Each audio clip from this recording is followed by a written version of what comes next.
Welcome back to Yugoloth Tabletop, everyone. I'm your Dungeon Master, Charlie Hardman, and joining me are my amazing 4 players. It's Will Boyle. I play Moldavite, the Soul Knife Rogue, an apparent trainee, according to some people. I'm looking right at you, Nick. I'm Keyjohn Smith. I'm playing Mr. Nat 1, aka Izzy Vanderplin. I'm a Divine Soul Sorcerer. I'm Cheyenne Mitchell. I am playing Alara Cyanidel, the wonderful, pretty drow paladin. And I'm Nick Bevilacqua, and I'll be playing our good old friend Goatee, the walking dishwasher. All right, well, when we last left everyone, we had managed to get through the wilderness of the Kaylian outskirts. You first talked to a small village of furbolgs who told you that, unfortunately, they haven't seen anything about the gnolls in the past couple of weeks, save for a few attacks by giant monsters against their crops. Rest in peace, cabbage farmer. However, as you went back to the exposition sites and managed to look over everything, you noticed a few key details, and following some tracking by Izzy, Moldavite, and Goatee, you were able to quickly make it through the wilderness, where you were ambushed by giant creatures with the bodies of hyenas, the legs of moose, and terrifying faces of Jack Russell Terriers that could change into any animal it chose. These were the Lucratas that you soon found yourself at their mercy. But before you could do any serious damage, you were interrupted by a gnoll moody shepherd by the name of Sherbin. They quickly explained their situation and said that if you wanted to find out who attacked you all during the exposition, you would have to help them get the Lucrata back to their village. Along the way, you learned about Sherbin and the gnolls, helped find out that there actually is an alternative cure to the abyssal fissure that doesn't require heavy machinery, and managed to get invited to some stew with the moody leader, Jupiter. However, by the time you finished, you were interrupted by a group of Borzoi hunters who accused you of attacking their defenseless comrades and invoked a blood ritual in order to kill you once and for all. Everyone, that's where we leave off right now. Roll me initiative. Oh my god. Oh, I'll keep that. Not one. I'll keep that. I got 20 for my initiative. All right, you'll be first up. 19. 19. 8. Dang. 11. All right, with initiative 20, Moldavite, you're up first. What do you Cool. So I'm going to go use my bonus action to go hide behind one of these, the log that's right next to me. So I'm going to roll to hide. That is going to be a 14. All right, who are you targeting? I'm just general, but like the person I'm going to be trying to attack is the one that's literally right across from me. I'm going to have them roll a perception check to see if they can spot you. Okay. They got a 12. They don't see you. Cool. So I'm going to attack with them with the psychic blades with advantage because I'm hiding. That's a nat 20. Oof. Okay. Double your damage. Nice. Oh, and sneak attack too. Oh my god. Yep, everything's doubled. Okay, cool. I deal 24 psychic damage to the one that's right across from me. He just kind of ducks, slides right next to this, and then as he's sliding, throws a psychic dagger that goes like right in between his eyes. Good grief. As he sees this, he literally starts having a migraine, freaking out about a blade hitting him between the eyes. But as soon as he feels for it, he can't pull anything out. He feels the pain, but he can't do anything about it. It's absolutely terrifying. That being said, it's now going to be Izzy's turn. Izzy, what do you do? I'm going to also go backwards right here behind. Is that like a tree right here? That tree bush area? Mm-hmm. Yeah, I'm going to go back there. Then I'm going to cast Spiritual Weapon, targeting the exact same one I just hit. What form does your weapon take? It takes the form of a familiar shield I've seen all too well. My mom wielded plenty of times. A big shield. That's 19. 19, that hits. All right. Roll me damage. Ain't impressive. It's 6 damage. 6 damage, all right. As the shield breaks in, you see engraved on its face, you immediately see your mother's handwriting saying to you, watch your 6 and 9s. Just as in spirit as in form, your mother is always keeping an eye on your form. Alright, that leads us then to the Pack Lords, alright? The first one, who at this point is teetering down and showing severe signs of exhaustion, is going to shake their head, get themselves into a frenzy, and immediately launch forward towards Moldavite. Alright? Do I have cover because I'm behind the log? No, especially since they're going to literally get on top of the log and then attack you from that point. Neat, okay. Alright, as the Borzoi approaches you, they're going to pull out a long polearm with a sharp, spiky, crescent-shaped metal end at its base. The inside is lined with even more spikes, while the weapon's horns stand poised to snap shut like a set of fangs. What in the hell's name is that? Sherbin cries. They falter at the sight of this ghoulish glaive, but the Borzoi smiles. This is a man-catcher. The what? Pack Lordess herself designed this weapon to hunt down and subjugate our enemies. It may be useless on our own, but don't worry, it's more than enough to secure a worthless runt like yourself. They are going to take 2 attacks against you with this man-catcher. Alright? Does a 20 hit you? AC 15. Alright, in that case, it is going to deal, first off, 10 points damage. And, okay. to make matters worse, the way it works is that the end is going to get against your neck and it's going to grapple you.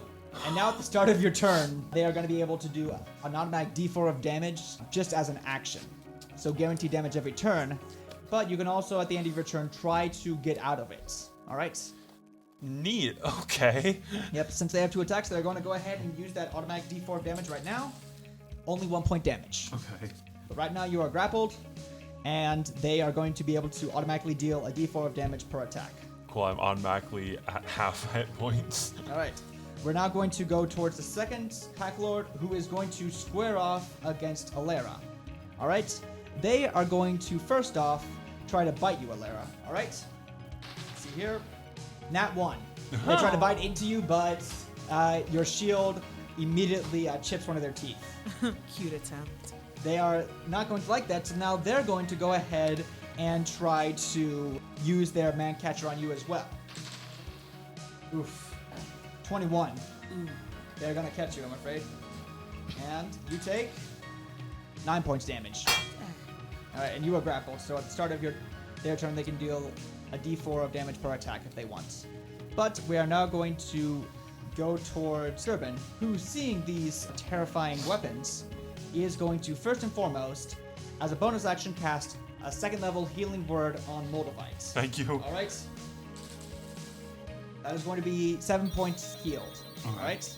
Next up, they are going to immediately try to get you out of this grapple, Alera, by shoving the Pack Lord away from you. Alright? So I'm going to go ahead and say that this is going to be an athletics check.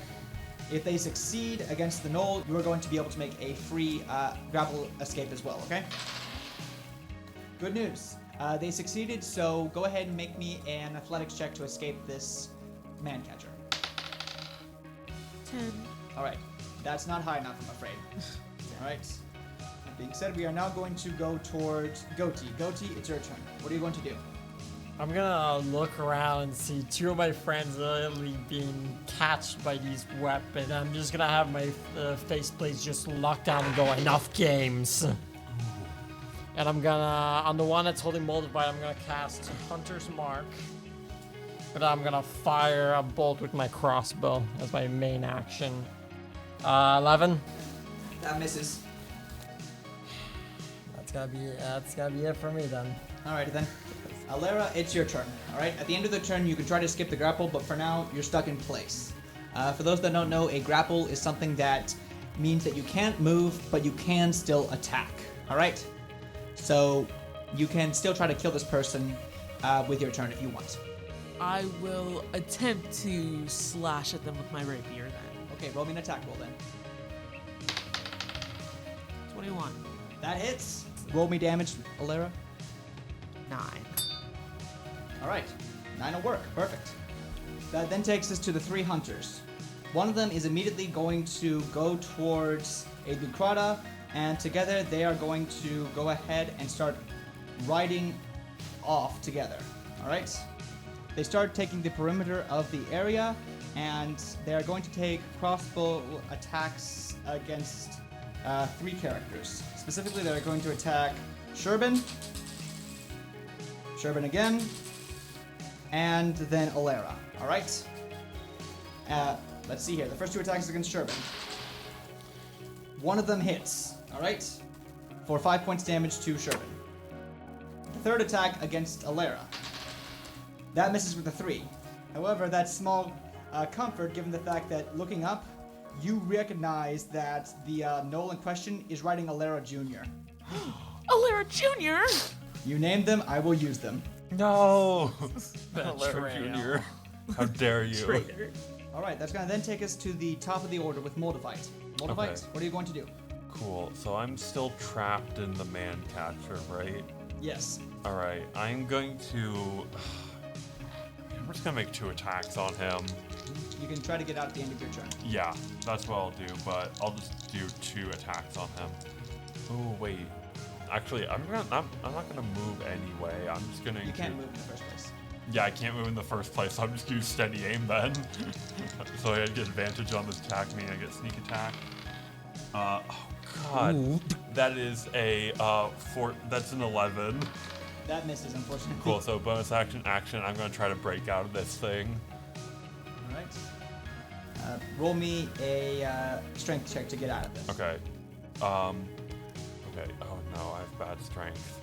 This is a party of bad strength. That's an 8 plus. That's a 10. Not good enough, I'm afraid. Sorry. Okay, neat. Alright. Izzy, it's your turn. What are you going to do? Woo. Isn't it 2 pack lords, one with Alera and one with the one in front of Moldavite?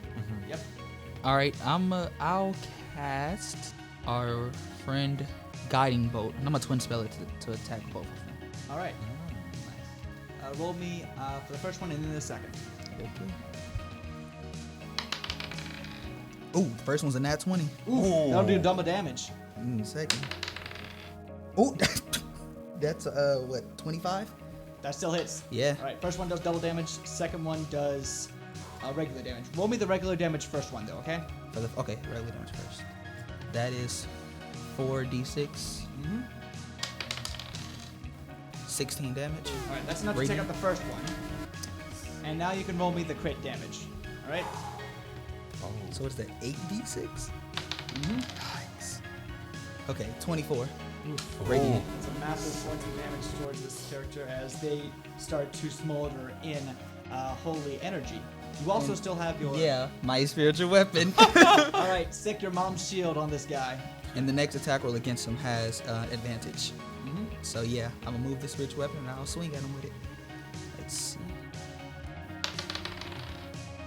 19, you roll again. Oh yeah, 19. Alright. Nets. 19, that hits. And that's okay. That's 8 damage. 8 damage. Alright. That's going to be hefty damage, but they are still going to stand up and get ready to attack you. As they immediately decide to disengage from Alera with the man catcher and instead are going to move around you and blind rage try to charge after Izzy.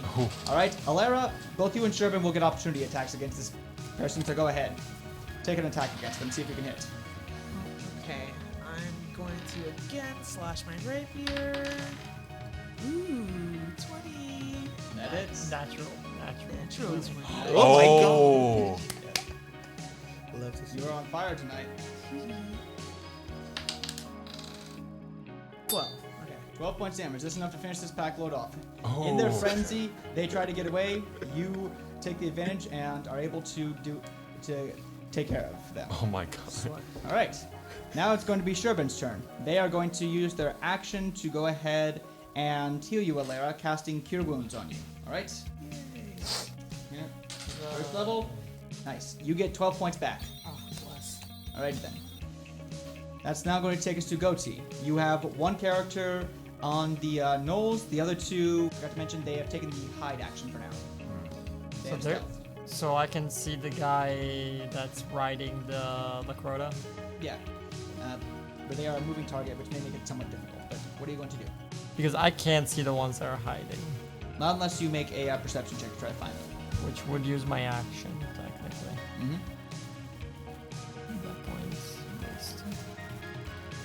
I'm gonna move 30 feet to try to get a better view of... Oh, they're really close to him. Damn. I'm gonna try to get a better shot of the guy on the Crota. Then I'm gonna, with my bonus action, move the hunter's mark from the dead body from the dead guy to this guy. So if I do hit him, I get. Do I have a disadvantage because he's No. moving? Natural 20. Oh my gosh. Nice. I think we've all crit now. am also gonna use my swarm to deal an extra d6. So first of all, it's gonna be 22. 22. That's still enough to take this one out. And as soon as the gnoll falls off of Valera Jr., they stop running and start just looking around confused. Like, where did the rider go? Where did they go? They are confused, unfortunately. They're not there anymore. Alright. But as soon as that happens, we now go to Alera. Alright? You can't see the two remaining gnoll hunters, but you know they're out there. What are you going to do? Can't see them right now. They're out there. You could prepare an action to where once you see them, you could try firing, but Ooh, how do I do that? well, that's just a prepared action where So, prepared actions are you can specify something that your character wants to do on somebody else's turn. So, in this case, once they come out of hiding, you can see them. You have a prepared action to fire a shot at them, at one of them. Okay, yeah. Well, then Which- can I... Sorry, no, please. Oh, no, you're good. Can I just, like, wait until they come out, then, on someone else's turn? Yep, absolutely. Right. You prepare attack as soon as one comes out, and sure enough, one does come out, carrying a young gnoll pup. They look over to you, Alera, and immediately sneer, saying, "Drop your weapon." Oh, Alera is very conflicted in this moment, as she does not know what to do, so she does comply and drop her weapon. Right. The gnoll starts moving up slowly towards you, keeping the young child closely to their chest while holding them by the throat. The kid is unfortunately whimpering, but as soon as they get close, they look at you and say, "You're not so tough, are you?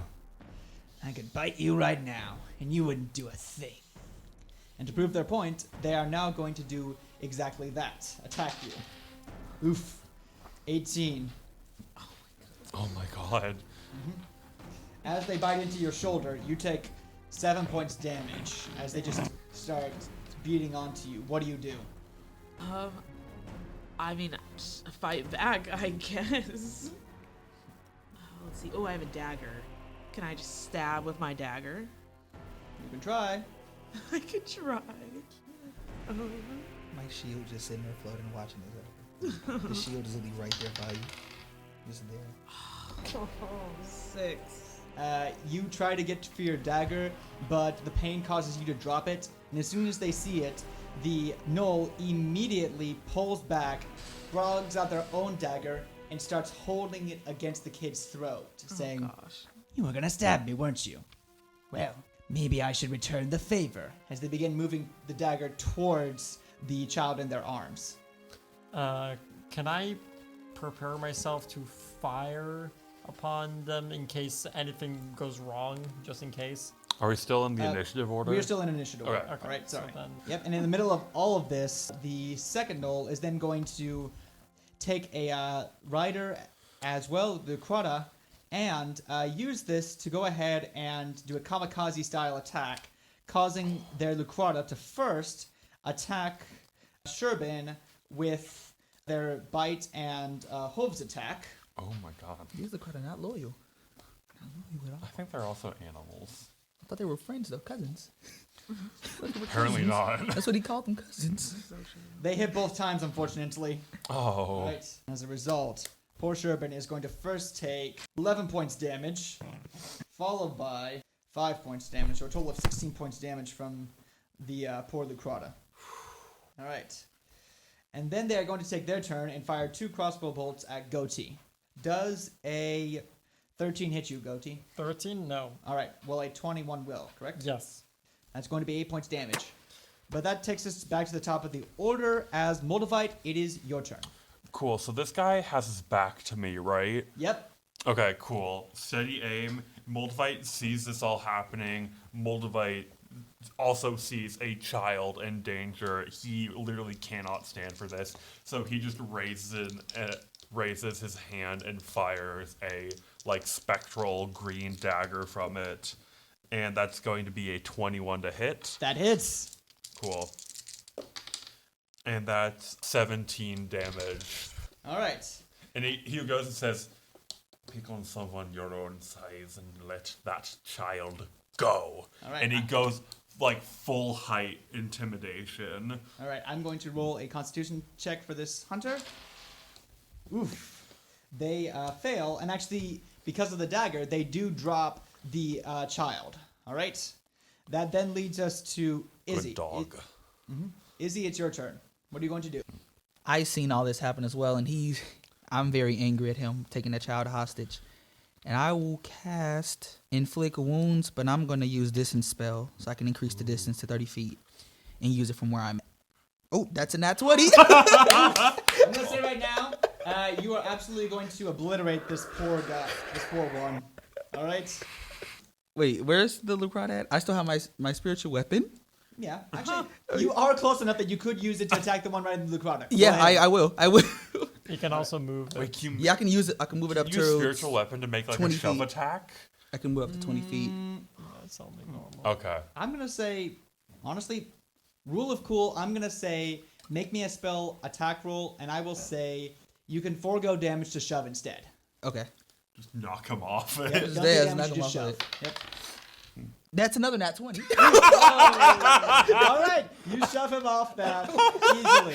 All right. And for Mr. those Now ru- What is no more. Yeah, and for those rules lawyers worrying about this, the nat 20 negates any concerns about this.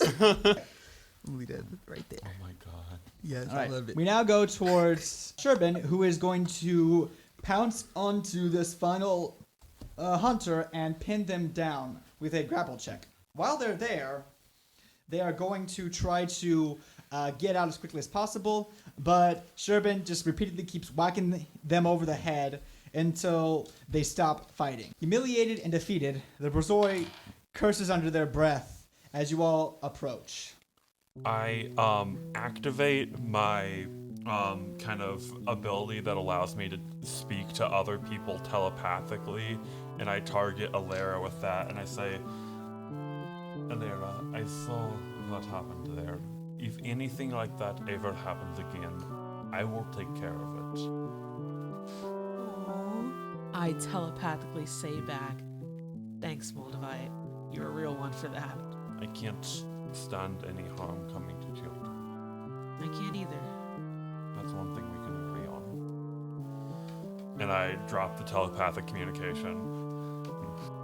There's an army of us, he whispers. An army from the wilderness. Any who stand in our way will be slaughtered. Their eyes dart around in manic desperation. Eventually they look to the northeast and begin to grin. All of you are dead! We are the inheritors of Yugoloth. The true hunters! You are nothing. We! But they are then interrupted by Sherbin sticking the sharp part of their own staff down on their forehead. Just shut up already, they say.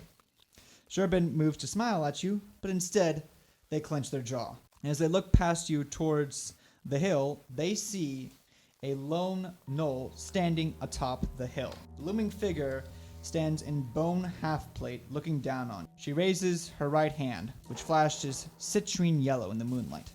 Suddenly, the ground begins to shake as colossal tree roots burst open from the ground in your direction. A swarm of insects crawl out from within the roots as a dozen Borzoi round the hill and stare down it. For one brief moment, They pause before howling in unison and charging down in your direction. Everyone, I think we should run. I have to agree with that. Man, I love running. Let's go. Definitely, let's go. Yeah. All right, let's get moving. We gotta get the cousins going. We have to go now. Agreed, which is why you will take your friends and head east. We'll take the cousins and head west. Sherbin starts shaking their head in protest. What? No! Jupiter, you need our help. They will destroy you if we leave. They aren't after us. Jupiter counters. They're after you. They look Sherbin dead in the eyes and say, When you became a Moody, you swore an oath to protect the Lucrata from all harm with your life. And as long as you stay with us, they will continue to be in harm's way. Now, are you going to do what you want or do what is right? Sherbin moves back and they nod.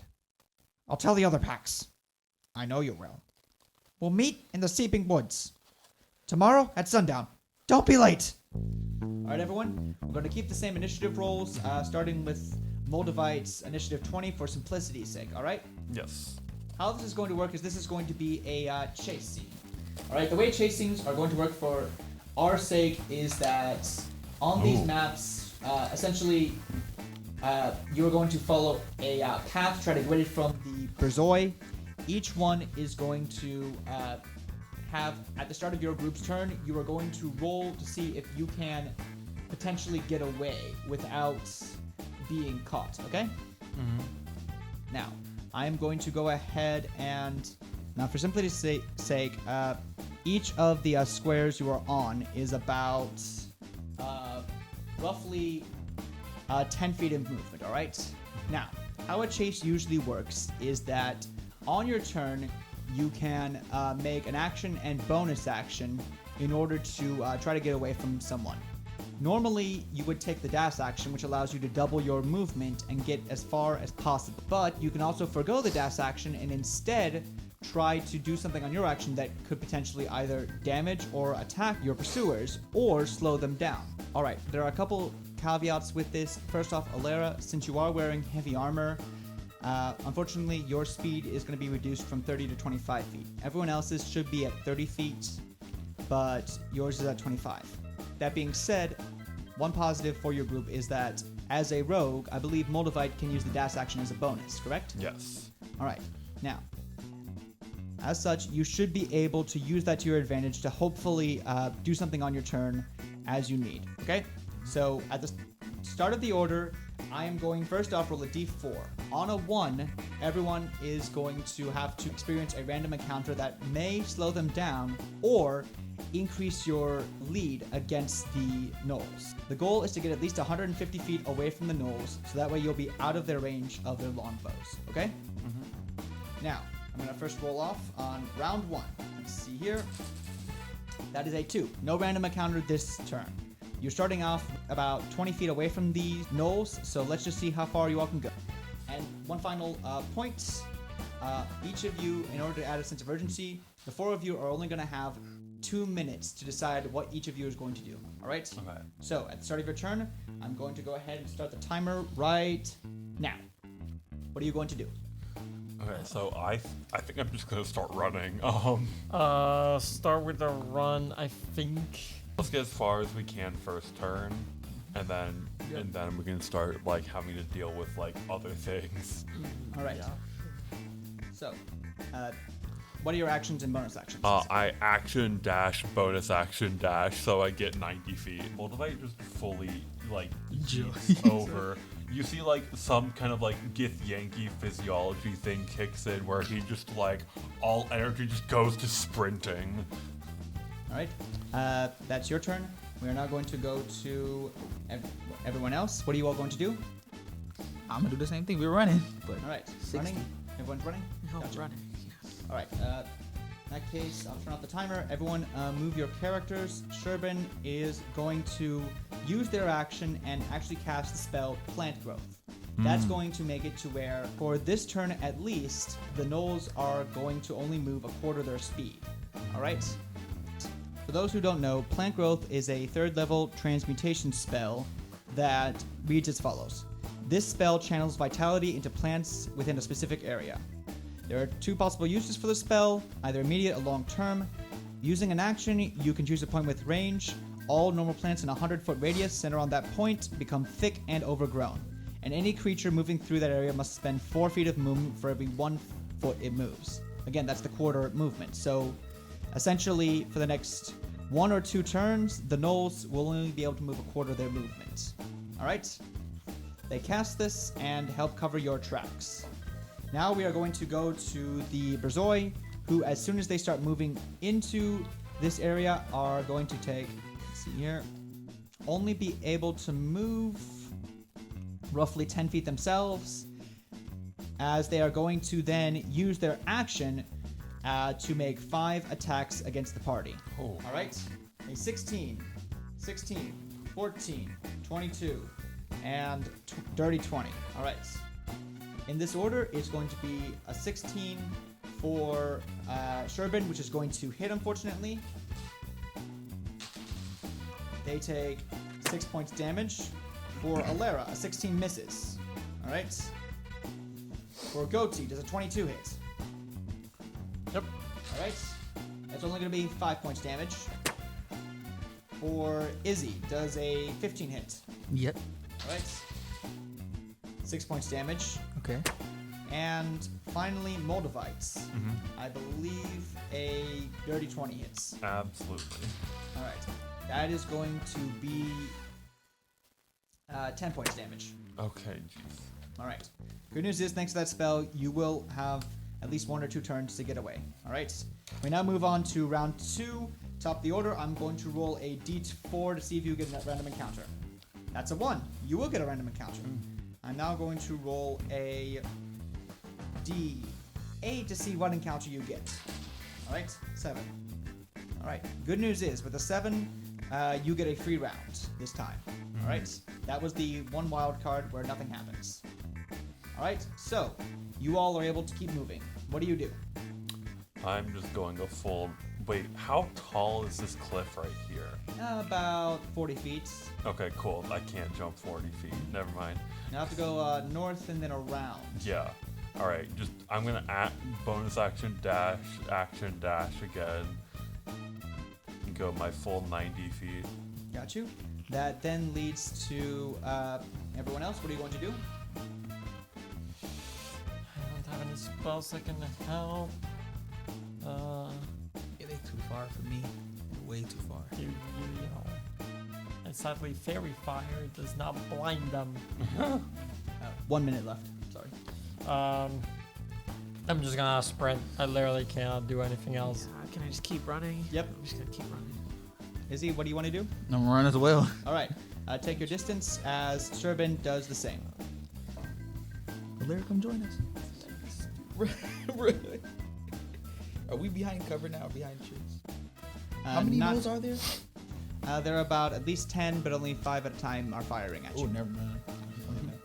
Moldlight's full on running like it's just like boot camp all over again. Yeah, your training Right. day. This is now going to lead towards the gnolls, who are going to, once more, this time they are going to dash and go a full 35 feet. All right, through. They are almost through, and by the next turn, they will definitely be able to catch up to you all. All right? Once more, we're going to roll the encounter. Another 1. Let's see what you find in this forest. Another 7. Okay? Oof. Unfortunately for you, you come across a wounded bear in the forest. No. It is angry and it wants to go after you, but Sherbin rushes forward and quickly calls out to you, Moldavites. Wait! I can take care of this! Just give me a turn, alright? They are going to try to slowly move forward and help out, okay? Now, this is going to cost you all 1 turn helping to heal this creature, but I will say, depending on what you do, you might be able to do something to help out. What do you want to do? We can maybe sick this owl bear on them. It's a bear, not an owl bear. Owl bear. Alright. Can we? Oh, I can't do any healing shit stuff. Whoops. Can I need a cat. Can I use like a medicine check to try and help heal this owl bear? Yep. I will allow that. And I'll also say that in this time, everyone else is able to catch up to you. All right, so roll medicine check. That's a 16.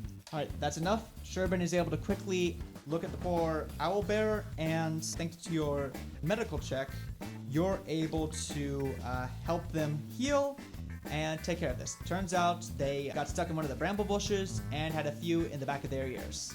But you got rid of them, and as appreciation, the owl bear is going to just leave you all alone and move to the left. All right, that cost you 1 turn, but now back to the top of the order. I'm going to hold off what the Borzoi do for now. As this happens, go ahead and let's see here.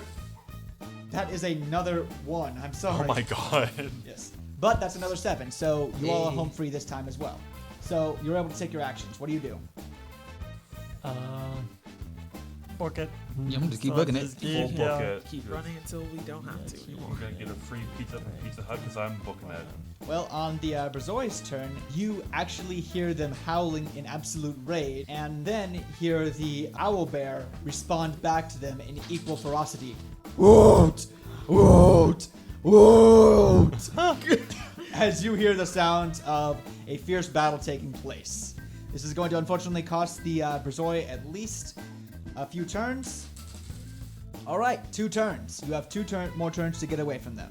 I'd done. say by right about now, you are roughly 80 feet away from them. You only need another 70 more. Okay. All right, go ahead and take your turns, everybody. We go. I think you know what I'm doing. I think you know what we're doing. Keep running. Let's go. If it's ain't broke. If it ain't broke, don't fix it. I just. Whoop. Also helping out Alera, Sherbin is going to once more use their action and quickly cast a spell on you, saying, "Sorry, I kind of forgot about this."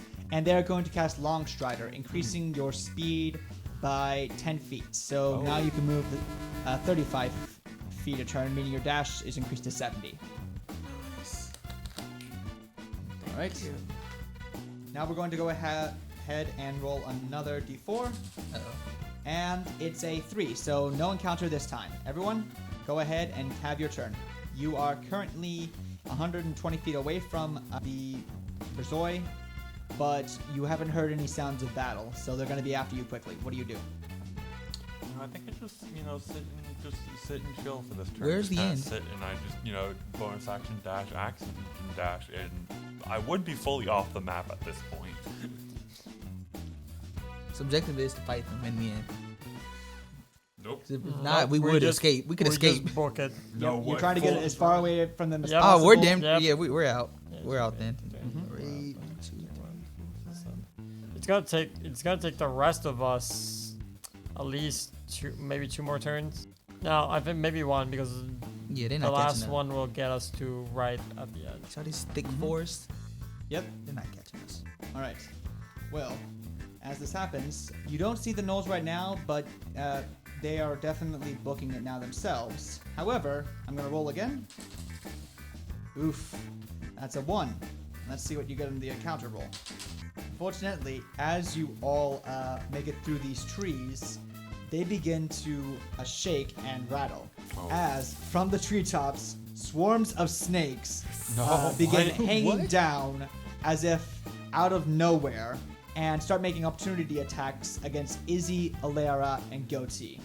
All right, Alera, first one got a nat 1. You're fine. Great. All right. Goatee, that's a 6. You're okay.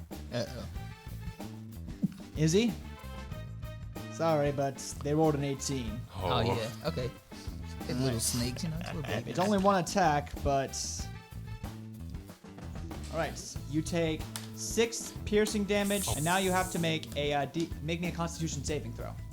Eesh. Okay. That's no. that's a 9. Oof, you're gonna take the full brunt of this, I'm afraid. How much more? The full brunt. I'm gonna be limping in the middle. I'm already limping. You take 8 points poison damage All together on top of the 6. on top of the 6. 14 total. I am a pick me up. Somebody carry me. Carry me the rest You of the way. immediately get. I'm fully at 7 HP. We are. What's Sherbin heal me, please? Yep. Sherbin takes their turn and is going to bonus action healing word you for 7 points. That's better. All right. But they're saying, come on, get up. We gotta go. We gotta keep going. Can I help Sherbin get him up and kind of help carry him like on the shoulder? Yes, I'll say you can't dash this turn, but you can definitely negate the half movement, meaning that both you and Izzy can move the full 30 feet. That's perfect. Now we are going to go ahead and go to the next round. Let's see here. You owe me one. A 2. Nothing happens this turn. All right, so you are starting to hear the Borzoi. During their last turn, they moved another 70 feet, so they're catching up, but you are going to be able to get away this turn if you all dash. Yeah, fully. Yeah, Just we're booking it. All right, Yeah, you book it. I cannot book it because I'm carrying his ass. No, you can. You used your action to help Oh. Izzy up. Now it's the start of the new turn, so you can. yeah. All I right. go 90 feet. Yeah, I'm going. On my limping foot, I hopped. On my hoof, just hopped out. I need a long rest, like yesterday. Long rest too. Oh god. I should have used. How much would I have needed to win the con saving throw? 10. Wow, I should have used it. Oh. Favor of the gods. I should have used it. No. I should have used it. That was one off. Oh. Hate to see it. As you pull further and further away, Sherbin waits for you to follow him into the wilderness. Looking around, they are going to tell you all to get close and duck before once more casting plant growth around you, causing a large shrubbery hedge to engulf you. Whatever you do, don't make a sound. We have to make this work. Right. As they begin casting it, the hedges slowly begin to move around you and engulf you. They're prickly, but they aren't painful. All right. You all, once more, will have 2 minutes to see if you can do anything to cast a spell or cantrip of your choice to see if you can maybe hide your presence here. All right. So, I think I have something I can do for once. Mm-hmm. I do need to check real quick what's the range on my mage hand. I'm going to cast Mage Hand and take off my boots and make footprints look like they're going in another direction. Nice. All right. Give me a deception check with advantage. Okay. Oh wow. How Oh wow. on earth? Okay, last that's technically with advantage. Okay, I'm going to use Side Bolstered Knack to add to this. Oh wow. Oh my god, that is a 3. 3. Well, unfortunately, your mage hand misinterprets the orders and ends up, instead of making tracks, takes out your boots and immediately drops them outside of the hedge. Wait, we have how long until the gnolls come? Just this one turn, unfortunately. Okay, cool. Can I It's just my action. Oh damn. Well, I I'm grab and gonna grab my boots. No, I had something that now that I can do with the boots. I'm gonna mage hand the boot and just chuck it in a direction. all right. I will, you know what? I will allow that. Go ahead and roll me a deception check of yourself, again with advantage. 6. 6. All right. I'll say as much. They I have definitely a get -1. thrown, but not in any way that is convincing. Anyone else want to try anything? of course. Set the forest on fire. Why not? What do you mean? I'll distract them. What do you mean that the boot wasn't thrown in a convincing way? Like it didn't go far, or? Yeah. Oh wow, It it didn't go far. far at It all, didn't go I'm far. afraid. Oh, curse that boot. Okay. I'm thinking I can either mask or smell, or I can make muddy footprints. You could try masking the smell. That's I'd what I say was that's gonna more do. an Arcana check than deception. But your call. Actually, thanks for telling me. If that's Arcana, I might as well do the deception then. Mm-hmm. Cause I think I'm. Oh yeah, I'm way better at deception. Mm-hmm. Yeah, now the masking smells deception. I'm gonna use that. I'm gonna do Okay. that. Go ahead. Roll it with advantage. Since that's a creative spell use. I like it. Ooh, 18. 18. All right. As the pack nears you, they begin to sniff out in the air. You don't know where they are, but you hear them approach closer and closer and closer. At one point, one of them puts their hand against the hedge, but immediately pulls it back, scowling as they get pricked by the bush. However, within a few minutes, they eventually move away, motioning and leaving in a brisk trot southward. As a few minutes later, Sherbin sighs and causes the hedge to loosen up enough for you all to sit down. Well, that definitely happened. I need a break. I'm tired. No, absolutely. Also, like a small little character detail. I don't know if you guys would notice this, but like Moldavite, when he took off his boots, Moldavite's legs were like his legs were completely metallic. Brother, where have you been? Sherbin notes this, but doesn't say anything. Instead, they just bury their hands in their face and just start shaking their head repeatedly. I'm gonna put my hand on his shoulder, like, are you all right? I don't know, they explain. I don't know what's happening to us. I haven't known for over 3 months. Ever since the new Pack Lord took over, it's been one crisis after the next. First, they told us to cut off all contact with the Kaylians. Then, they told us they were going to open up their own mine in an open shaft. Now, they're turning on our own people and declaring war on all civilization. They promised us they'd bring peace. The reason we trusted the Borzoi was because they would no longer hunt for themselves, but for all of us.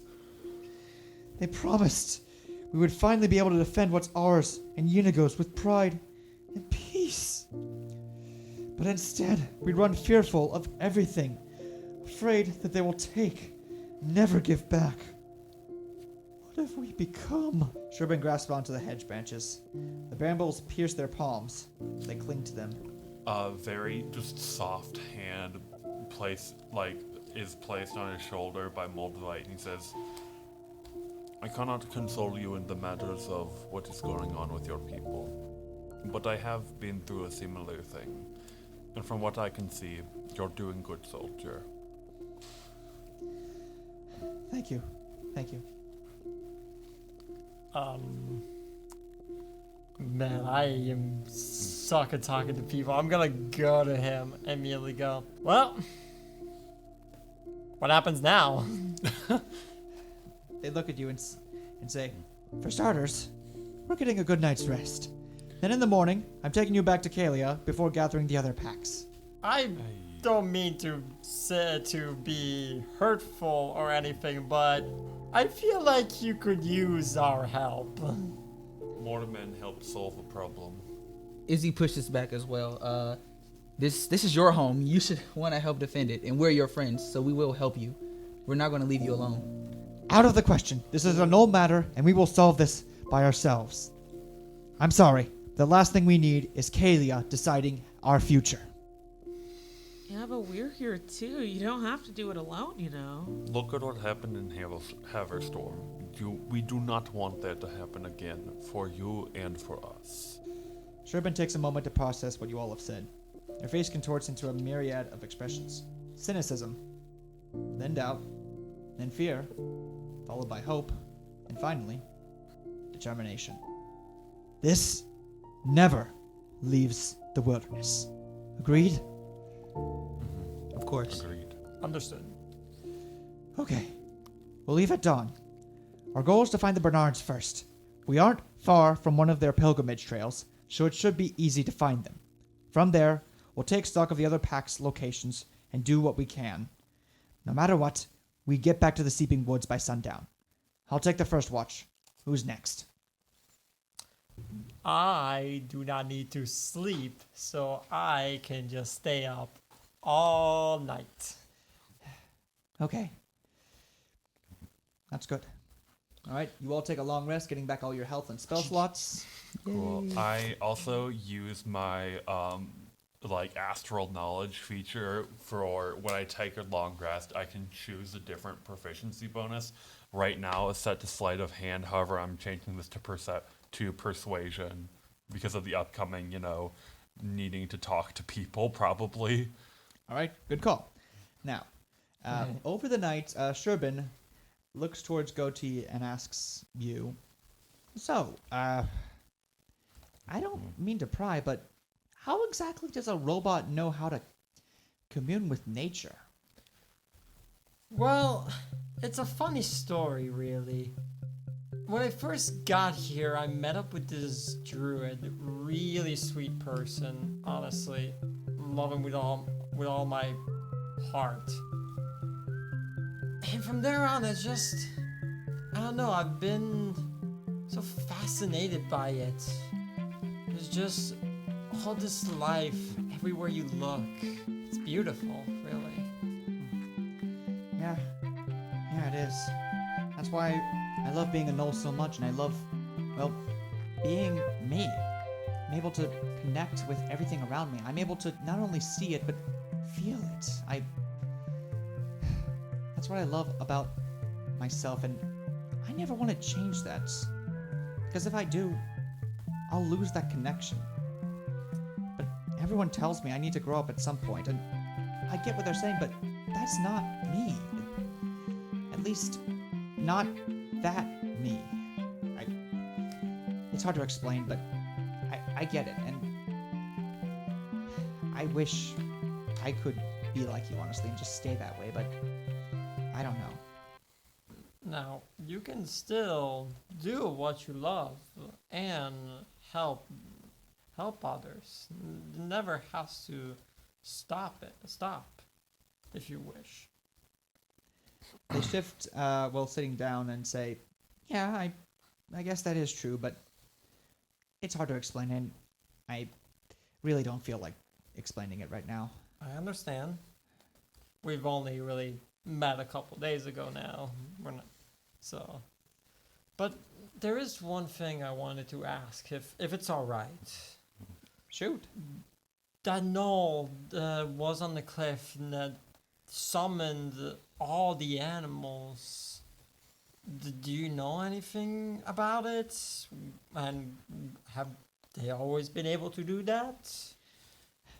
That was the Pack Lordess, Clawrays. Unfortunately, when she took power 3 months ago, she established herself as the first Pack Lord-S, and has been ruling the Borzoi and all gnolls ever since. We don't know where she got that ring, just that whenever she uses it, she can access great power and literally summon the forces of nature themselves to help her. I don't know how it works, just that it does.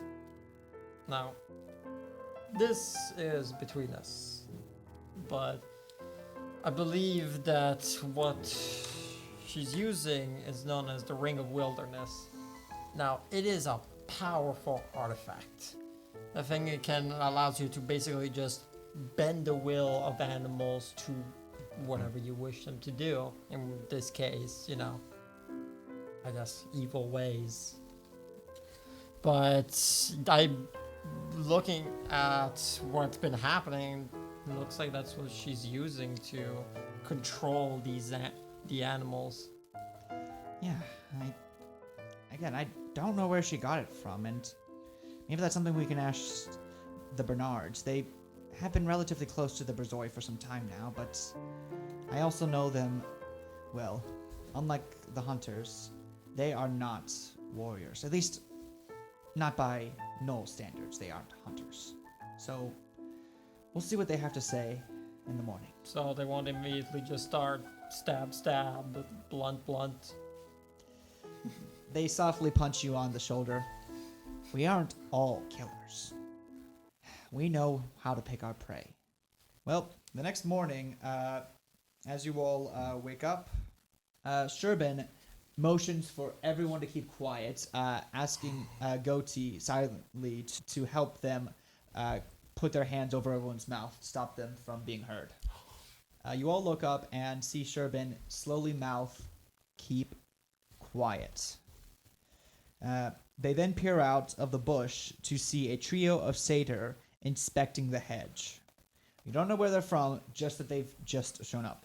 As they get closer and closer, one of them stops and starts peering into the bush. Sherbin readies their staff. But just as they look ready to go inside, one of the trio fires an arrow into the air.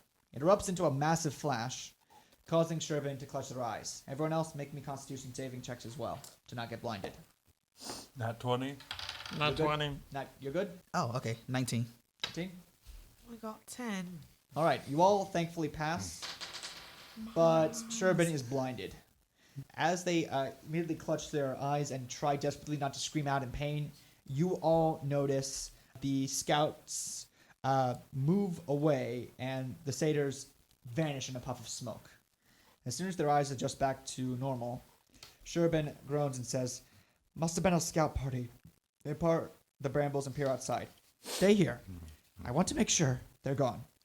Sounds good, sounds good. All right. They slip out of the brambles, and the bush immediately resumes its silent insulation. Then, a few minutes later, you hear muffled shouts, followed by silence. The smell of decay begins seeping into the bush, growing with every second. However, the smell soon parts to show Sherbin's head gleefully poking out as they say, "Good news, everyone! That signal just alerted a pack of Bernards in the middle of a pilgrimage. I talked to my vet Den Watcher, and they'll hear us out. Come on out. They're fine." Moldavite comes out, arms up, holding no weapons, but also he's always armed because psi knives. Alara comes out trying to get the fur out of her mouth from his paws. All right. Just like you're coughing because there's the hair in your Moldavite, mouth. it's not a party. You can get your hands down. I don't know if this was like hostage situation or...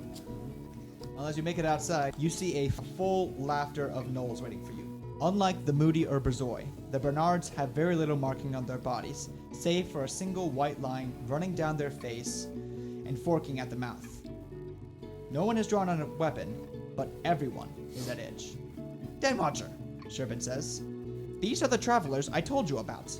They're here with me on Moody business." "Then let the Moodies speak," someone calls out. "Not a pup and their outsider pets." The largest of the gnolls snaps at the instigator, who cowers and sinks back into the crowd. They then approach and begin to sniff each of you, before stopping in front of Goatee. They don't sniff, but instead stare long and hard at you. I mean, I know I'm not dressed like royalty, but damn. "You bear the Druid Oakheart's mark." So you know of her. They move in to hug you. "I know her very well. If she trusted you, then I will as well."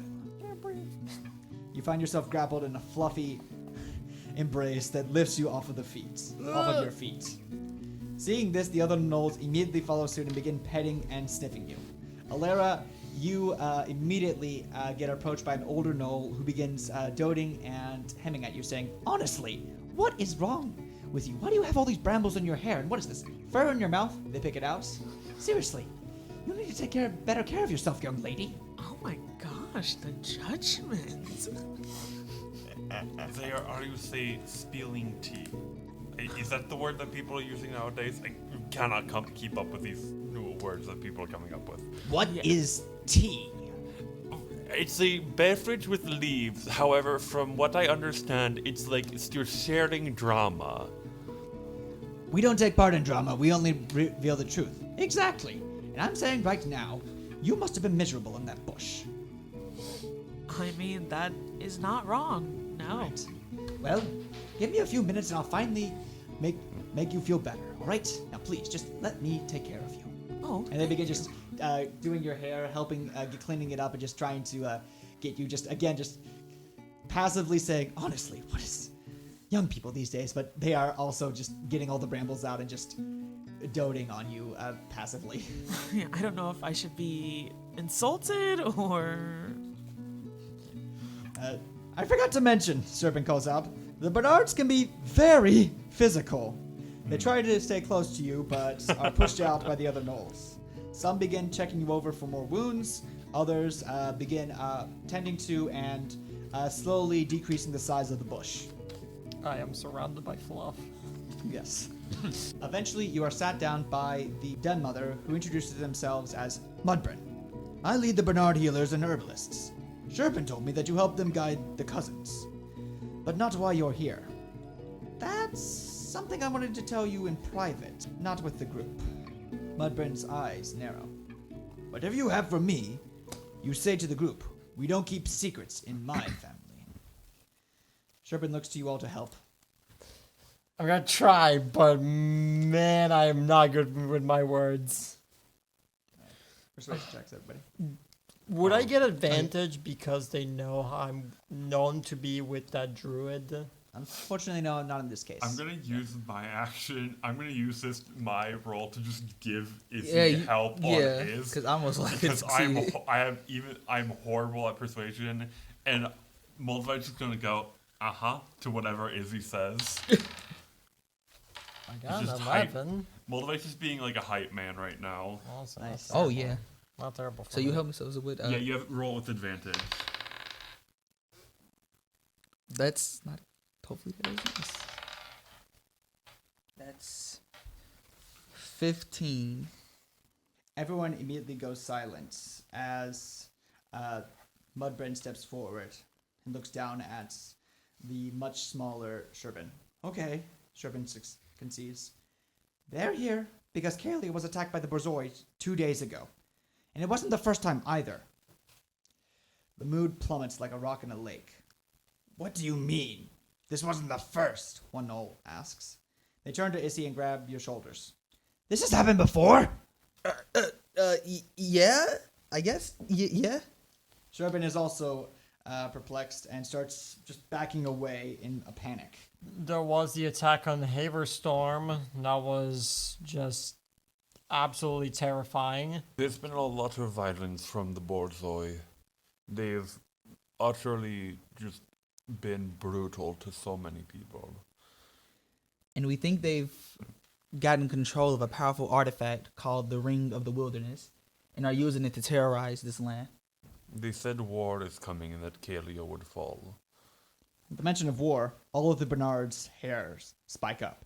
Some begin to draw scimitars, others start chanting for blood, claiming the Borzoi have violated the law of the pack. Mudbin only raises a single paw, causing everyone to back away. They narrow their gaze towards Sherbin and step forward. Where is your pack leader? Sherbin looks around. I don't know. We separated from them to divert the Borzoi from attacking the cousins. I'm just here to deliver the message to the other packs before regrouping, but Mudbin places a hand on Sherbin's shoulder. Sherbin looks away, then faces their den watcher. The Sleeping Woods. Jupiter wants to hold an emergency council. And what do you think this council will find? Sherbin looks to all of you, then to the Bernards. Say it, so all can hear. That the Borzoi have indeed violated the law of the pack. That despite the council agreeing to not engage Kaylia, they have continued to raid our enemies. That they have declared war not only on Kaylia, but anyone who stands in their way. Like hells they will! A gnoll calls out. The others join in, whipping into a frenzied war cry denouncing the Borzoi's treachery. Mudbrin once more motions for silence. Sherpa, take 2 scouts and go to the Terriers. Leaf, the Chesapeakes. The rest of you, make your way to the Sleeping Woods. We have a war to prepare for. The Bernards once more continue their furious howling as they beat their chests and begin pulling out even more weapons. Someone gets out some slings and starts passing them around. Others start collecting rocks, while even more get out a map and start mapping the quickest routes they can to wherever they need to go. You did well to escape, my little bean baby. Your magic has grown since I last taught you. Sherbin shrugs. It wouldn't even be this strong if it weren't for you, they admit. Or them. Well, what do you need help with next? The next closest pack are the Shih Tzu. Talk to them, then see if the Sholo can be of assistance. Oh no, not the Shih Tzus. Sherbin groans. You know I have bad blood with those Weaver freaks. Well, those Weaver freaks happen to be the best armorers in the pack. You can't fight a war without armor, and you can't get good armor without the Shih Tzus. What's wrong with these Shih Tzus, if you will? Well, for one, they don't listen to me. That's the issue. Great. Damn. Maybe one of us can talk so you don't have to. We'll be there if you need anything. So Probably, but the story of a story is nothing to the original. You can give what you can, but at the end of the day, it's your story to tell. Any other questions? since we seem to be heading into war with the Borzoi, how many are roughly in there? How many are we gonna be fighting? 120. Oh. And how many are you guys? That's right now. Well, lowballing it right now, roughly 400 to 500. Okay. Oh, Okay. But that is the entire population of the gnolls, excluding the Borzoi. oh. Yeah, I believe that we got this. Oh yeah. It is not individuals that win a war, but the tactics that are used and the just sheer force. If we have good morale and if we keep a steady head, we shall prevail. This ring that the leader has, what weaknesses are there that we can possibly exploit? Weaknesses? How can you call something that bends the wild itself to your will weak? What was it that Aeschylus said about those? The more you use them, the more that they can hurt you, right? Maybe we can trick them into using too much power and then in the process just kind of... Force them to. You can be quite smart. Yes, this is not the mind of a, how you say, trainee. If we run a couple calculations on that, we might actually win. There's always a chance we could fail. You can use that computer mind of yours to come up with 50 different scenarios. But if you have tactical ideas, come talk to me because I can run some things with you. Well, that might be good in theory, but I'd rather not test it out myself. What I do know is that whatever the wielder of that ring wills, the servant will carry out until that task is complete. As for where they got it, I'm not sure. That's something you can ask the Shih Tzu. According to the grapevine, Fleefert told me that they dropped off a half-dozen sets of armor a couple of days ago.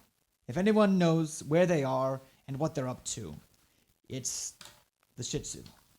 Sherbin chuckles hopefully at this, and then thanks Mudbrin.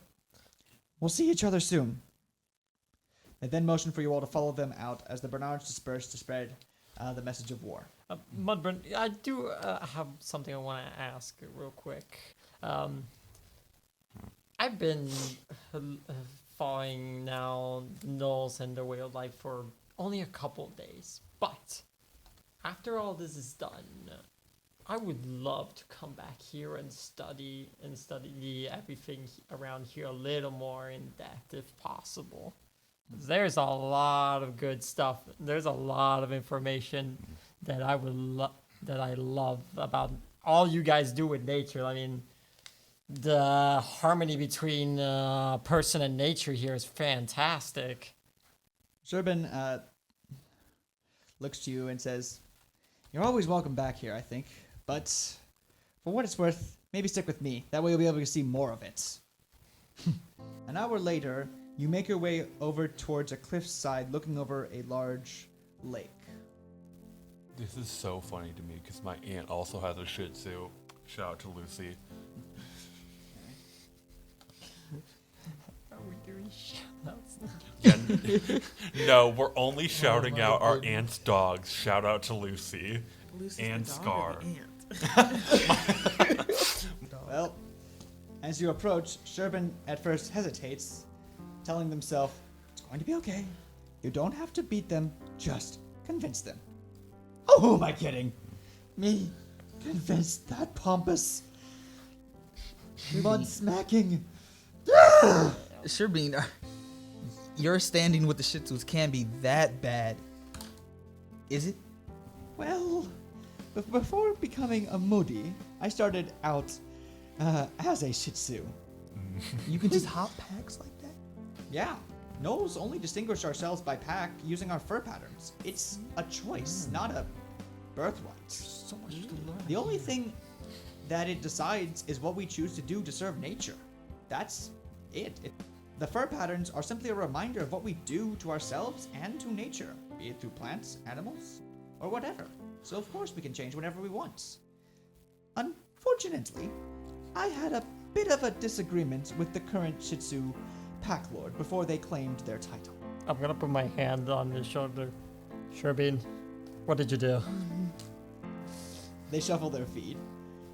I may have called their armor shoddy craftsmanship and then caused a Lucrata to eat it. Dear gods. Borzoi just starts howling laughing. I don't think we're gonna be giving the warmest welcome. So, now that our cover is blown, be prepared to run. As you all approach, a half dozen gnolls with intricate braids and stylized leather armor begin walking alongside you. They don't say or do anything, but just continue walking, always within arm's reach of you. Sherbin is keeping a constant eye on everyone that shows up, doing their best to stay calm under very shallow, rapid breaths. Eventually, you make it to the lake shore, where a fully maned gnoll sits atop of the ruins of a stone building while engraving a leather tunic with a massive Bowie knife. That's annoying. Well, well, well. Look what the Shushava shat out. Hello, Fleaflord. Sherbin stammers. That armor you're working on looks nice. Fleaford stows their knife in their pack. Oh, you like it? It's nothing special. Just an old pattern I wanted to revisit. Do you remember it? They hold up the tunic. Sherbin's face immediately drains. On the front is a garish picture of a lion-maned gnoll stabbing a much, much smaller gnoll with a knife. I call it almost missing you. Has a nice ring to it, don't you think? Sherbin looks away. The other gnolls step forward, but remain relaxed. Fleaford, however, jumps down and holds up the tunic to Sherbin's face. Well, what do you think? Come on, give me your honest answer. I mean, I'm sure something like this would be of great use to the hunt. Not something you want to get damaged or, I don't know, fed to a Lucrata, right? Right? I fully just shove Sherbin out of the way, and I'm like, not to interject, but we come here on business and not, you say, settling personal debts. Fleaford turns their attention towards you. Oh, this one has a backbone. What's the matter, Runt? Too scared to speak up without a handicap. Sherbin's eyes narrow. They mutter something under their breath. What was that? They step forward. If you got something to say it to my face, not my back. Sherbin looks Fleaford in the eyes and bouts out. I said I don't talk to trash, or anyone who still makes it, for that matter. The other gnolls all gasp. Oh no. One even lets out a small Sherbin. chuckle. Fleaford growls, then composes himself and smokes. Finally speaking your mind, huh? All right. What do you want, besides a reason for us to not kill you for violating the hunt's law? We're here for your help, Fleaford. The Borzoi have declared war on Kaylia and are attacking numerous cities across the border. Really? So, the Borzoi are finally acting out of turn. You don't seem too surprised by it. No, why should I? It's the will of nature. You know we don't interfere with other packs' decisions, even if they are the ruling packs. And for that matter, why should we even get involved in a dispute between two other packs? If you have a problem with the Borzoi, settle it with them yourselves. Don't rope in other people to make yourself feel bigger.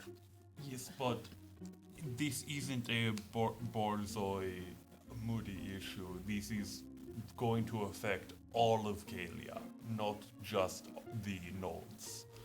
Yes, and don't you think we have a better chance of working together to attack them than attacking them once at a time? If the pack joined together, they wouldn't stand a chance. It would be way less casualties that way.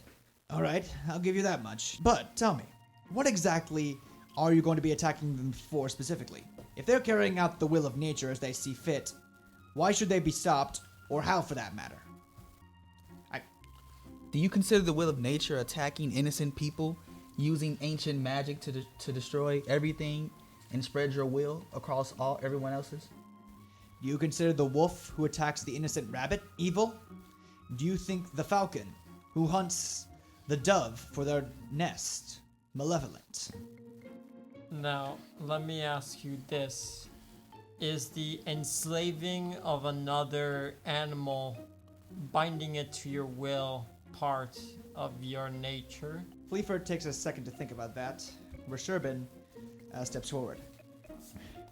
The point is, Fleaford, you're right. On one level, we don't have a right to judge, or, for that matter, stop the Borzoi from hunting. What we're against isn't them fulfilling their nature of protecting and attacking those that threaten our way of life. What we're stopping is from them threatening that way of life in the first place. They aren't protecting us, they're protecting themselves. And we need to stop them from protecting their own interests before they endanger all of us by starting a war that could kill thousands. Fleaford looks back to the party, asking, and what about you four in particular? If this really is a war, why are you four interested? Why not the actual bigwigs and pompous knights of Kaylia? Frankly, I don't think that the bigwig pompous knights, as you call it, would care about these gnoll issues. But we do. We do. And we're here now to help you. Kaylia can't afford to send everyone, but they did send us, and we'll do all we can to help you. If the Borzoi keep on attacking, it's not going to be the Borzoi who get blamed. It's going to be all gnolls who get blamed. And that pain that will fall on your shoulders is not deserved. So that's it then. You're just looking out for our interests, deciding what they are for us. Don't we get a say in this? You get to say it. You can say if you want our help or not. We're simply offering it.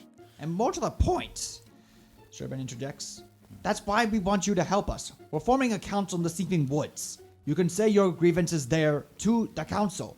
That's what being a pack lord is about, remember? We don't decide anything without consulting each other. That's exactly why we're meeting in the first place.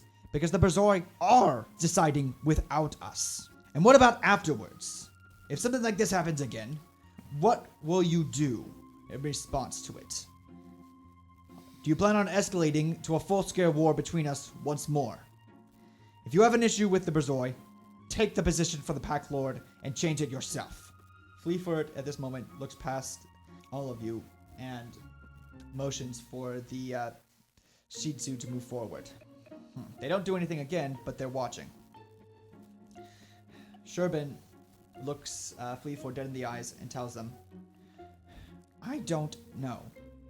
I cannot answer that question for you, but I know what's right and I know what's wrong. This is something that has to stop. That's why I'm telling you. I trust you to come to that decision with our leaders for what is best for all of us. And whatever the council decides, I will follow. Fleaford looks back at Sherbin and smiles. The outsiders stay out of this? Sherbin nods. The hunt protects its own. They hold out their hand, and Fleaford takes it. The Sleeping Woods. Sundown. We'll be there. With that, the Shih Tzu bow and take their leave. Fleaford holds out the tunic. For old time's sake. Smirking, Sherbin takes it, puts it on, and then gives Fleaford a small kiss. You know it. Right? As they leave, Sherbin sighs contentedly and says, I think I nearly just fainted. Multivite just kind of, as they're leaving, just kind of gently nudges him, but accidentally does it way too hard and probably hurting him, and goes, Nice job, lover boy. I'm not a boy. Oh, nice job, lover individual. Not. I save. It would take too long to explain. It's fine. Okay, Let's go. lovely. Whatever pronouns you want, let me know. I'm just a gnoll. Just come on, let's go. Lover Noel, I guess. That works. That works. Okay, lover Noel. And Multivite just Izzy just is Action. confused. Izzy's What? just laughing. Multivite action dash, bonus action dash takes off. The speed walks dash away. Not even speed walking, just going full flash. All Like, you hear from the back, you can't escape your mistakes. Around 1 or 2 o'clock, you finally make it into the home of the Sholo. Sherburne quickly explains that the Sholo are the necromancers and corpse washers of Gnoll society. Their main job is to take fallen gnolls and consecrate their bodies. Those that live long enough are then entombed for future use. I'm hoping with the Sholo's support, we will be able to reduce the number of casualties, and if we're lucky, maybe release the entombed gnolls for our assistance. But as soon as they say that, they then look across the small river and immediately notice a skeleton gnoll standing out in the middle of the room. Oh no, they say, as the skeleton immediately starts charging towards you all. Roll me initiative, everybody. oh jeez. Oh wait, I didn't lose it at the fight scene. Where's this at? I got 15. All right. Izzy? I have a 6. All right. I am also 6. Yay, we 20. 22. Oh All my right, god. with a 22, Goatee, you immediately notice this skeleton clocking you, and you get the first attack. I am a little surprised by this. So I'm like, huh! And then I'm gonna just fire a bolt against it. All right. Does 21 hit? That hits. Cool. That is gonna be. I'm gonna do my swarm to deal extra damage.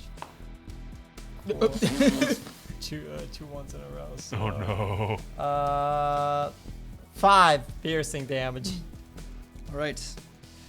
Got That then leads us to the entombed gnoll, who is going to once more use their dash action and move up to you. Wow. Dang.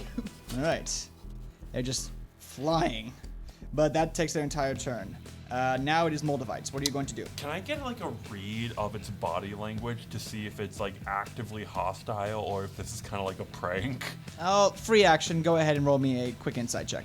Cool. That's a 23. It wants to kill you very quickly. Okay, Oh. cool. This is active murder. Cool. Yeah, it is. I'm going to just make 2 attacks on it, and because because Sherbine is my ally, I will say. He is within 5 feet, so I get a sneak attack on him. So I just make 2 attacks. 1 attack as a bonus action. Oh my god, that's a 24 out of 17. Those both hit. Neat. Okay, 22 psychic damage to this thing. All right, you immediately take out at least a half dozen or so ribs and its head, but it's still going towards you. Olera, it's your turn. What are you going to do? Am I able to use my divine smite? Yes, you very much can, and doing so will actually allow you to deal an extra d8 of damage, so it raises it from 2d8 to 3d8. So if you hit, you'll be dealing 4 d8s of damage. Oh my god. Finish his man off. 7. Oh no! You miss. Sorry. No! That leads us to Izzy. You've got this skeleton charging for you. What are you going to do? Ah, forget it. I'll go deep in. I'm gonna move forward a little bit, and I'm using Inflict Wounds. All right. Oh yeah, that's what, 25? That hits. 13. 13. It takes the damage, but it seems resistant to it, so it only takes 7. Oh. That brings us to the top of the order then with Goatee. What are you going to do? Okay. Izzy is right next to him, correct? Yeah, right there. So I'm going to 5. Each square is 5 feet, correct? Mm-hmm.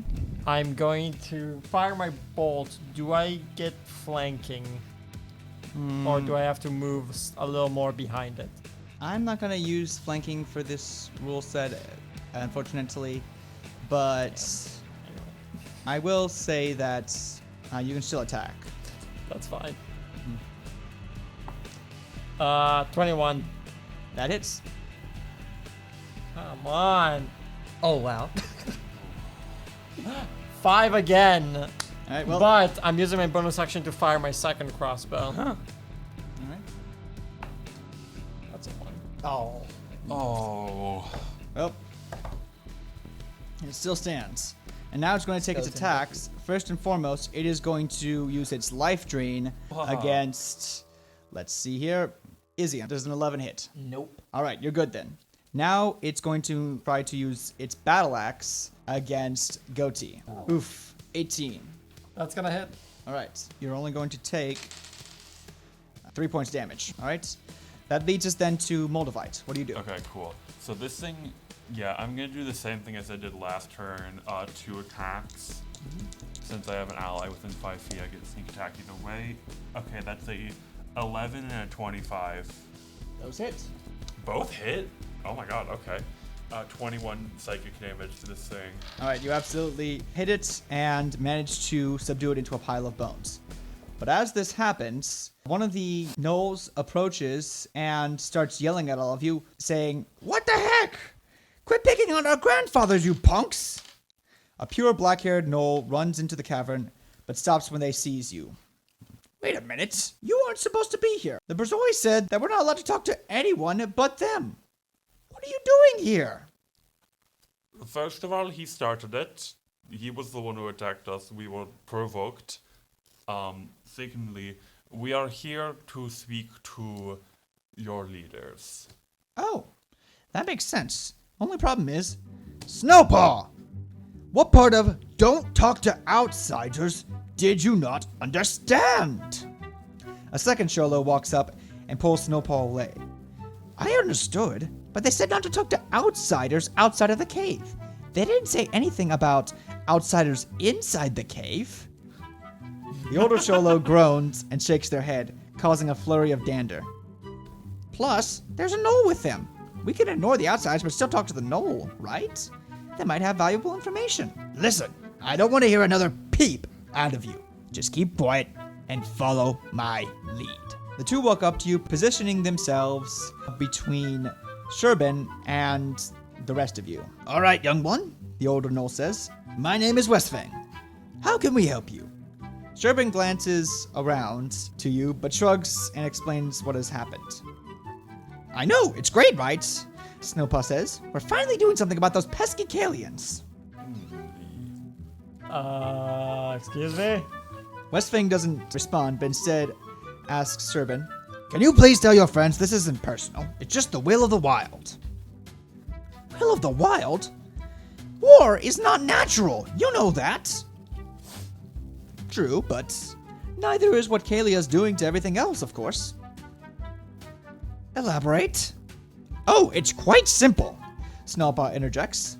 When Pack Lordess Clawrays was given the ring by that albino salesperson a year ago, she was able to commune with it to communicate directly with Unigo. Now she uses his power to protect the wilderness. I thought I told you to zip it! Albino salesperson, Neil, what is... Could you elaborate more on that, please? Unfortunately, Westpaw doesn't answer, so Sherbin asks, yeah, I don't remember anything about albino salespeople. Were they from Kaylia? Oh, I don't know. I don't think so. They were just an albino. You know, bald head, pale eyes, webbed hands. Said the ring was a gift from their benefactor who wanted to do business with us. Moldavite, make me a history check. Can I give you help? I would appreciate that, yeah, please. Unfortunately, no, this is something only he would know. Well, okay, so intelligence is... okay, so I got a 13. I'm going to use Psi-Bolstered Knack. Okay, that's an 18. All right, unfortunately, you don't know anything about this. When they mention albino, you immediately think, is this person under mind flayer control, or is this a mind flayer? But as soon as they described webbed hands and pale eyes, you're like, wait, no mention of tentacles for faces? This makes no sense. Plus, mind flayers aren't exactly known for giving out gifts to other peoples. If anything, they are avid collectors, much like beholders. Moldavite just kind of gently puts a finger up to his temple, uses his telepathy ability, and just without saying anything out loud, kind of spreads that information to the rest of the party without having to talk out loud. Like, these possibly is some kind of external influence from other. Like, these people possibly got them from other alien beings, Mind Flayer, Githyanki, stuff like that. So, Can I check with Gond for anything that fits the description of webbed hands, pale eyes, bald head, albino? Go ahead. Roll me a DC 20 check as well. History Actually, for you, it's going to have to be raw intelligence, since you don't know anything about That's this. perfectly fine. That's a natural one. Unfortunately, the server is severely lacking on all those things. You accidentally look up alpine instead of albino. So you're instead shown mountaintops. we just hear faint, Windows XP startup noises coming from, that's the thing that happens all over the channel. I didn't know pines went like that. That's kind of neat. Well, regardless, while you all are having this conversation, Southpaw is going on a complete tirade about everything Kaylia has been doing wrong and how they do not understand nature or death. And at one point, you snap back into them saying, "What the Kaylians do to nature is unforgivable. You've enslaved the world to fit your own perverse desires, slaughtered millions of animals for your bloodlust, and turned the wilderness to cold, sterile nothingness. Look at what you've done to the world. Does this look like a healthy plant to you?" They pull out an ear of corn and wave it in Sherbin's face. That's corn. "How can you eat this abomination? It's a crime against nature itself. This plant would be better off dead than in your polluting hands." Why? What's the use say what nature is? They look towards you, but then immediately look back as Westfang says, "Well, regardless, this is not going to be an issue for much longer. Yeah, especially now that the entombed are out." They immediately put their hand against their mouth. Sherbin says, "What? Nothing. You didn't. You seriously did not. You thick-headed numbskulls!" "Hey, I take offense to that," the Sholo says. "I happen to have a very thin skull. I checked it last month." "Please tell me you did not just send out the entombed gnolls on a raid." Is that bad, Sherbin? "They are literally the bodies of our greatest warriors, with all of their skills and expertise, trained in an elite pack, sent out to destroy any enemies by any means necessary. They don't feel pain. They only kill their targets." Fuck. Yeah. Oh, this is very bad. I mean, luckily we do have a paladin. However, I don't think that is good enough to fight a whole army of the undead. I've read books where this happens. It never goes well. What does the army consider enemies exactly? Probably anything. "Yes. What exactly were their missions? Tell me now." Mustfang looks away but says, "Well, they were sent out to clear out a small village of furbolgs. I think it was Tall Hem, something." Oh no. Oh no. Is that the village that we visited? Oh no. Oh, Oh no. Oh, they're gonna get slaughtered. that's awkward. You mean Dalhelm? "Oh yeah, A place of very lovely, very nice people? Westfang looks to Sherbin and says, can you tell that green-skinned person that, yeah, that's the correct place, and for the record, furbolgs are nature traders, and we don't talk about them.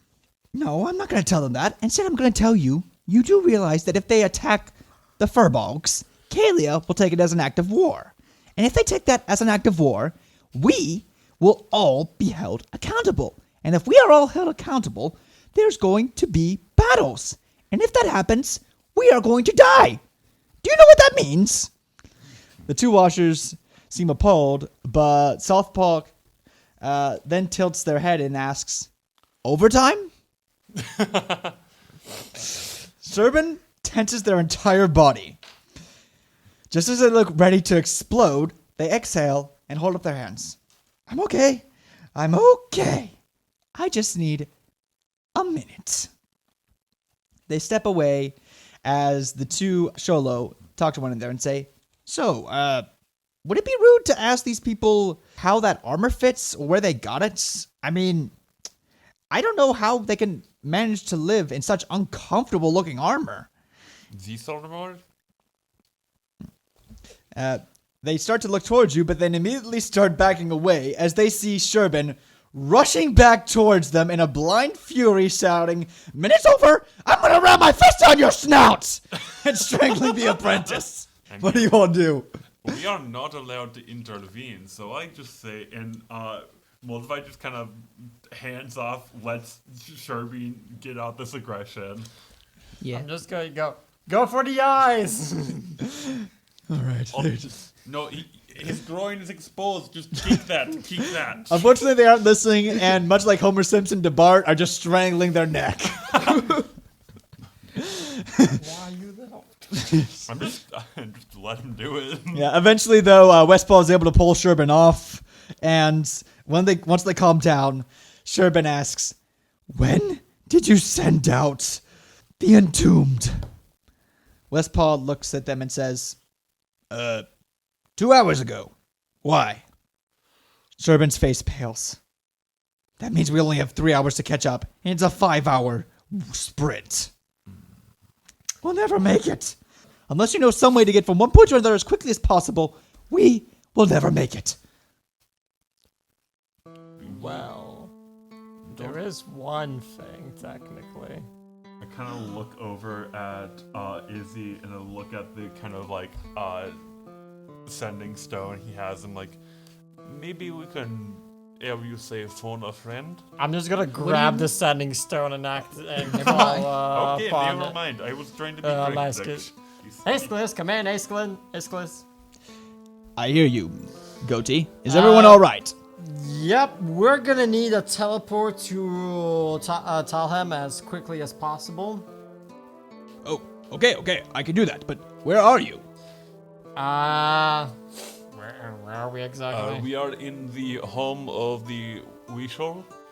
We're in the home of the Sholo. Sholo. How do you pronounce that again? the necromancer gnolls.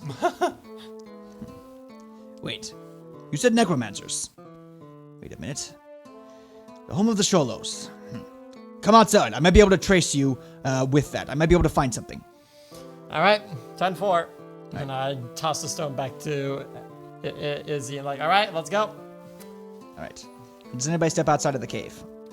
I'm gonna step out. Yeah, I go too. All right. Well, Izzy, you have the stone, so. Well, yeah.